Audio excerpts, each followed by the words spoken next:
वडोदरा में बारिश का मौसम यूं तो कई लोगों के नुकसान की वजह बनता है, लेकिन इस साल जिन इलाकों में जलभराव नहीं होता था, उन इलाकों में भी जलभराव होने की वजह से कई लोगों को दिक्कतों का सामना करना पड़ा है।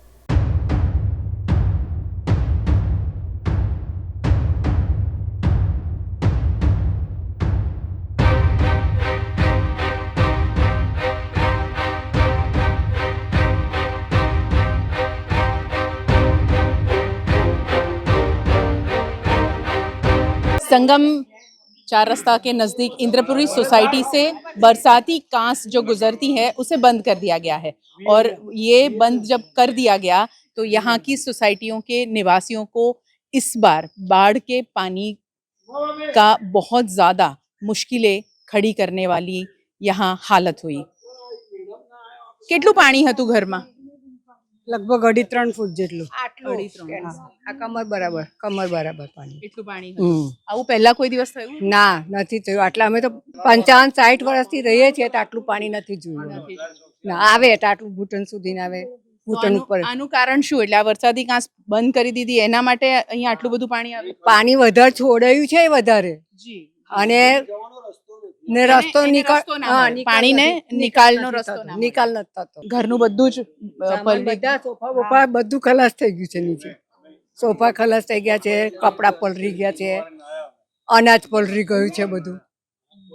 તમારા ઘરમાં શું થયું? હા, અમારા ઘરમાં લાઇટ નહીં, પાણી 3 ફૂટ 2.5-3 ફૂટ બધું આખા પ્લેટફોર્મના 3 ખાના પાણીમાં, અને દૂધની તકલીફ બધું જ. અને બીજું અહીંયા ખાડો અને અમારું આ પાણીનું લેવલ એક થઈ ગયું હતું અને સખત કચરો. એટલે આ છે ને ઝાડવા થોડા કપાય એવું કરવું જો. વનસ્પતિ સારી પણ એટલી બી નહીં સારી કે આપણને નડતર રૂપ થાય. એની કટિંગ તો કરવું પડે ને. એટલે ઝાડ પણ કપાવવા જોઈએ અને સાથે સાથે આ વરસાદી કાંસને ખોલી દેવી જોઈએ. ઉંદર આવે છે મોટા ને મોટા, બધાના ઘરમાં બેસી જાય છે અને સાપ બી 1-2 વખત આવેલા છે. તમારા ઘરમાં શું સ્થિતિ હતી? અમે લોકો સેમ જ ઘરમાં રહીએ છીએ. કેટસમાં પાણી હતા અને અમે એવા પાણીમાં બી ચાલીને વસ્તુ લેવા ગયેલા છીએ અને ઘરમાં બધું જ હોવા છતાં પાણી માટે બી આ રીતે પીવાનું પાણી બી લીધેલું છે. અને 3 દિવસ એ તો ખાલી ભરાવો હતો, એ પછીની સાફ સફાઈ અલગથી.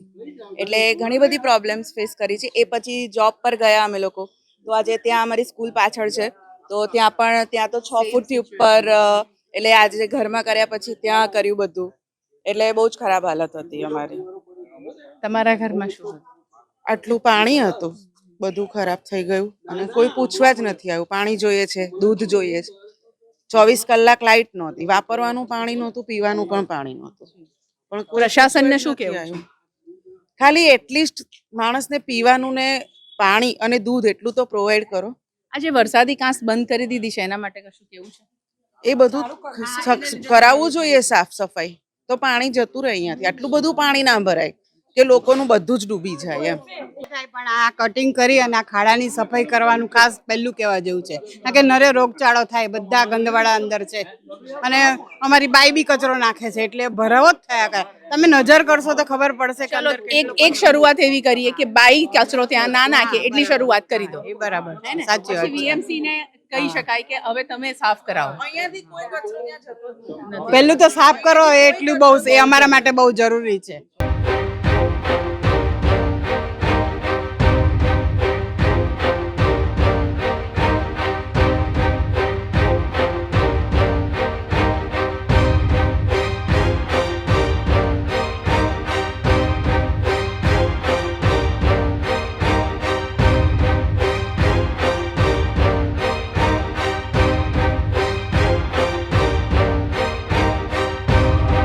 કેટલા વર્ષોથી તમે અહીંયા રહો છો? આ વખતે જે 40 વર્ષ થયા. 40 વર્ષથી મકાન લીધા પછી અમારા 4થી વાર પાણી આવ્યું અને અમારું છેલ્લા ઘર છે 3, એમાં વધારે આવે છે, કારણ કે અહીંથી સીધું પહેલા ભરાય, ખૂબ જ આવે છે. અને આ વર્ષે વધારે આવ્યું, લગભગ 3.5 ફૂટ આવ્યું અને નુકસાન આ વખતે વધારે થયું. 3 ટાઈમ આવી ગયું ને 4થી ટાઈમ, આવું નુકસાન થયા જ કરે છે.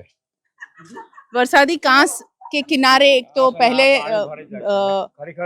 बस्ती आ जाती है, वो तो ठीक है चलो, मगर बरसाती कांस को जैसी है वैसी रखना बहुत ज़्यादा ज़रूरी है। उसकी साफ सफाई प्री मानसून कार्रवाई में वो होना बहुत ज़रूरी है। जी, હું 48B ઇન્દ્રપુરીમાં રહું છું. આ વખતે મારા ઘરમાં પાણી આટલા સુધી નહોતું અને મારું ફ્રીજ પાણીમાં ડૂબી ગયું, આડું પડી ગયું. મારું વોશિંગ મશીન પાણીમાં આડું પડી ગયું, ઘરમાં તરતા હતા બધું, એટલે પુષ્કળ નુકસાન ગયું છે અમને. બીજો કેનેડાથી આવ્યા હતા અને આખા અહીં સુધી પાણી હતું, ત્યાં આખા એરિયામાં ત્યાંથી મળીને ત્યાં સુધીના આ મંદિર છે ને, તમે એ દિવસોમાં જ આવ્યા છો? એ જ દિવસે આવ્યો હું, એરપોર્ટ પરથી આવ્યો એટલે પાણી તમે જુઓ તો આમ એટેક આવી જેવું પાણી હતું.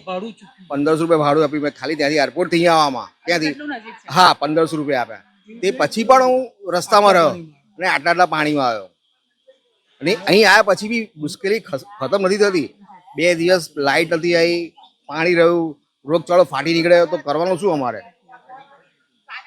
સેમ છે જ. એટલા વર્ષથી રહીએ છે, નિકાલની કોઈ વ્યવસ્થા નથી અને પાણી સામટું છોડવા મળે. નિકાલની વ્યવસ્થા તો તમારી પાસે નજીક જ છે ને, વરસાદી કાળ, તો એને ઓપન કરાવવી બહુ જરૂરી છે. ક્યાં થાય છે પેલા તો વર્ષોથી થાય છે, ક્યાં થાય છે? ઇલેક્ટ કરીને જે કોર્પોરેટરોને લાવો છો તો એમને કહો ને. ભાઈ એ તો બેન પેલા વર્ષોથી કીધું છે અમે એને, વર્ષોથી કીધું છે. હા અહીંયા જ રહે છે, પાછળ જ રહે છે, પાછળ રહે છે. કોણ છે અહીંયા કોર્પોરેટર? બંદીશભાઈ શાહ. આ એનું ઘર. એટલે ડરો છો કેમ બોલવામાં? ના ના, આર્યું એનું ઘર. અમે તો મોડ જ કહીએ છીએ ને, આર્યું એનું ઘર. સાંભળતો જ ના, અને ઉપરથી કોઈ આવે તો ભગાડે છે કોર્પોરેશન વાળા. અહીંયા આવે પ્લાન હતો, અમે ગયા હતા કોર્પોરેશનમાં, પછી કર્યું તો પણ કઈ આપણે ભગાડી દીધા. કરવા આવે ને આખું ક્લીન કરવાનું હતું, ગાર્ડન બનાવવાનું હતું. અમે આ બધા જ ગયા था ત્યાં कॉर्पोरेशन. अब हम वडोदरा शहर के प्रशासन से और वडोदरा शहर के नगर सेवकों से क्या उम्मीद कर सकते हैं? वो खुद के इलाकों को ही संभाल नहीं पाते हैं, खुद के इलाके बरसाती कांस के पास में बनी सोसाइटियों को बाढ़ ग्रसित होने के लिए छोड़ देते हैं. ऐसी परिस्थिति में इनको जीना पड़ रहा है और हमारे शहर के इस विस्तार के इंद्रपुरी नगर के आसपास ही वो रहते हैं और उनको शायद ये बातें नजर नहीं आती, तो हम कहाँ विश्वामित्री की बात कर रहे हैं. घर के नजदीक से ही ये परेशानी दूर नहीं हो रही है, तो वीएमसी विश्वामित्री की विश्वामित्री के तट को, किनारे को जो छोटा कर दिया गया है, उसकी उम्मीद, उसे बड़ा करने की उम्मीद तो हम कैसे रख सकते हैं? मगर हाँ, रखनी चाहिए. 2027 में कॉरपोरेशन के इलेक्शन आने हैं, जवाब तब दीजिएगा.